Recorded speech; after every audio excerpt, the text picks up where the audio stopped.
D'Espace Naturel, c'est une association loi 1901, classique, donc avec près de 1800 adhérents dans les Hauts-de-France, donc c'est une relative grosse association quand même, et une association donc, qui appartient à un réseau national d'associations qui sont les conservatoires d'espaces naturels, et vous en avez partout en France. Alors ce qu'on est, c'est qu'on est des opérateurs, des associations qui préservons des terrains intéressants pour la protection de la nature. C'est-à-dire que là où il y a des espèces emblématiques de faune, de flore, des paysages, des milieux naturels intéressants, nous on va essayer d'aller voir qui est le propriétaire pour pouvoir contractualiser avec le propriétaire, parfois acheter, parfois louer. Et après, quand on a récupéré entre guillemets ces milieux naturels, on va les entretenir, parfois les laisser évoluer naturellement, parce que des fois c'est plus intéressant finalement d'avoir quelque chose qui évolue naturellement et qui va avoir quelques potentialités écologiques différentes, ou parfois entretenir et restaurer, parce que souvent ces milieux naturels, que ce soit les zones humides, les tourbières par exemple, on travaille beaucoup sur les tourbières, ou les coteaux calcaires, les laris en Picard, et puis les riets dans le Pas-de-Calais, ou les savards dans l'Aisne, c'est des milieux intéressants aussi, qui ont tendance à disparaître, parce qu'avant ils étaient occupés par l'élevage, notamment les pâturages de moutons, etc., et qu'en fait l'abandon de ces pratiques ancestrales ont tendance à faire disparaître le milieu, puisqu'il n'y a plus d'entretien, entre guillemets.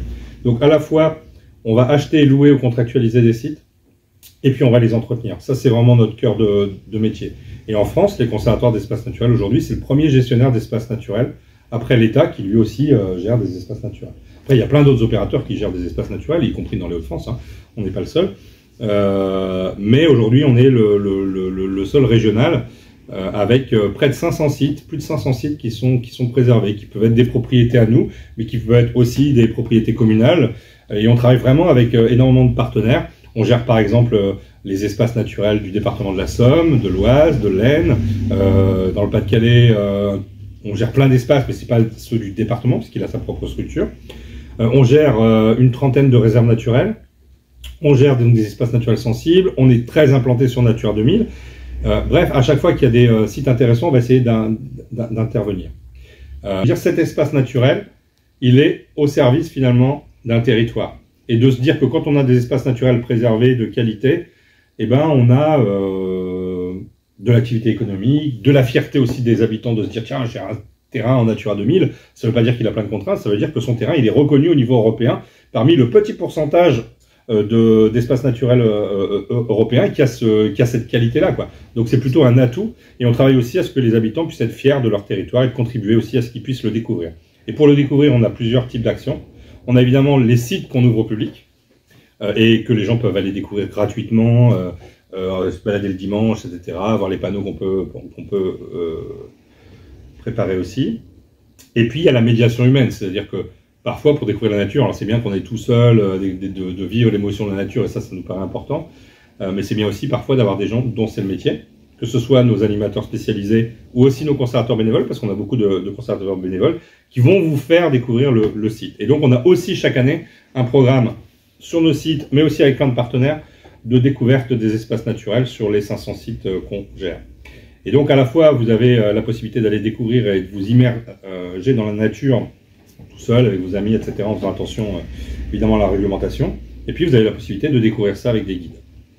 Et les guides sont gratuits aussi. Beaucoup de nos animations sont gratuites, mais il y en a aussi des payantes, et on réfléchit nous justement à avoir finalement plus aussi d'animations payantes, parce que ça nous paraît important aussi que les gens ils comprennent que la nature ça a aussi un coût et une valeur, quoi, voilà. Ouais.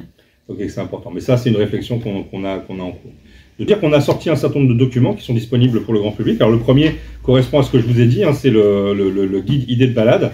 Alors l'idée c'est qu'on a des gens qui viennent nous voir sur un certain nombre de sites, et puis ils disent tiens c'est un site génial, mais en fait ils n'ont pas forcément conscience que c'est notre association qui s'en occupe. Hein, je pense notamment pour David aussi à la réserve naturelle de l'étang Saladre à Boves, hein, donc ça c'est un site qui est emblématique, c'est certainement l'un des plus fréquentés des Hauts-de-France dans les sites gérés par le conservatoire. Il y a aussi la Hauteur du Diable dans l'Aisne, qui ressemble un peu à Fontainebleau avec des chaos de grès, etc. C'est des sites exceptionnels, mais souvent les gens ne savent pas forcément que c'est le conservatoire. Donc on a, par exemple à Boves, chaque été, on a un petit chalet avec des gens qui viennent faire des animations. On distribue ce petit guide parce que les gens viennent découvrir un site, Et ce petit guide, en fait, propose quasiment tous les sites qui sont ouverts au public avec des sentiers. Donc vous pouvez en fait vous procurer ce guide et aller dire tiens, je vais aller me balader. Vous avez les points GPS, vous avez le descriptif des sites. J'ai compris. Et avoir vraiment les relais. Et vous allez voir qu'il y a vraiment beaucoup de sites partout dans la région. Ce petit guide là, il est gratuit et effectivement vous pouvez le télécharger, mais aussi le découvrir. C'est vraiment une sorte de petite bible de randonnée et de sites exceptionnels. Je peux vous citer des sites après. Il y a vraiment, je vous ai parlé de la Hauteur du Diable dans l'Aisne.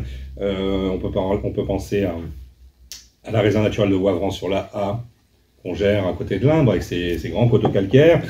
Il y a quasiment 300 événements par an qui permettent de découvrir la nature et les actions du conservatoire d'espaces naturels.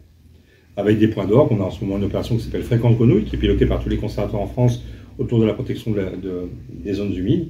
Et puis, j'espère qu'il ne m'en voudra pas, le président de région, mais cette année, on lance avec la région une opération qui s'appelle Hauts-de-France Nature. Alors, je pique un peu la primeur, donc désolé, Xavier, ne m'en veut pas. Donc, on lance une opération qui s'appelle Hauts-de-France Nature et qui aura lieu les 8 et 9 juin prochains. Et sur ce week-end, il y aura une 50aine d'animations autour des sites naturels gérés par les conservatoires, avec l'idée de dire, voilà, dans notre région des Hauts-de-France, on a vraiment des territoires exceptionnels, et pendant un week-end, vous allez pouvoir en découvrir plein.